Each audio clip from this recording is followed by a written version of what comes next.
I live a frantic life. I work for the New York Times and I print the morning news. I call a taxi on my way to work. There's no time for me to think about external factors. I make phone calls. I type emails. I follow the same systematic routine for a decade that I no longer have to stop and think what to do. This robotic process is a living cycle. I go home, sleep, repeat, every single day. There's no room or time to be concerned about anything else. What can I say? I only have 24 hours.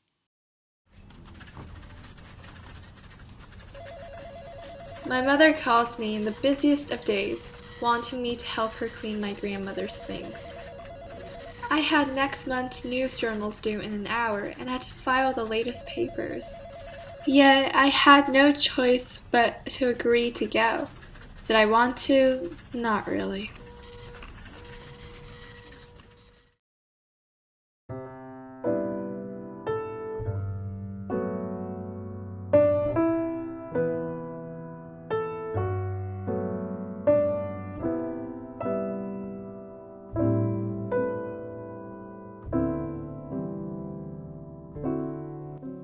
Before my grandmother died, she left me her journals.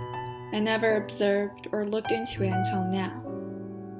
It contained diary entries with ink that was fading, but emotions that were vividly trapped. Pages filled with anger, joy, melancholy, anxiousness. In the last page, she wrote that she was not afraid of death because she lived her life. Amongst the lines, she wrote a quote from Henry David Thoreau. To be awake is to be alive. I have never yet met a man who was quite awake. How could I have looked him in the face?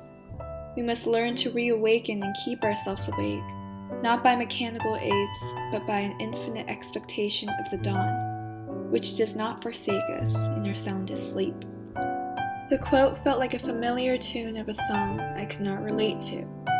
In her journal, the pages mentioned stories of days where she did nothing but paint.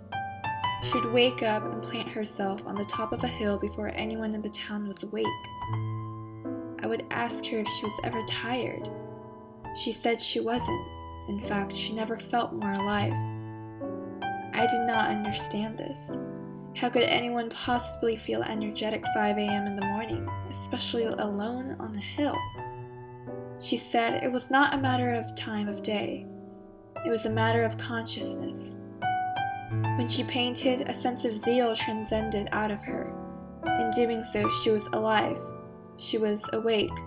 She was fulfilled. She woke up not for the sake of capturing the landscape around her, but for the sake of satisfying her hunger of wanting to paint.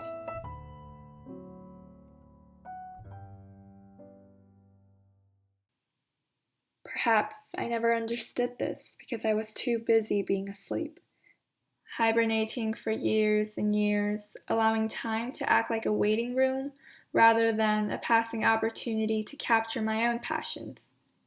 Like Henry David Thoreau states, we have to live passionately and be truly awake each day.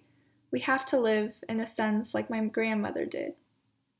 I too have dreams I want to be awake for. I have desires to fulfill and goals to achieve. But here I am, standing amongst others who are also asleep. And when someone comes to clean my belongings, will I too have a journal bombarded with stains of passion and strong emotions? Or will it be empty, with not even a scintilla of life left?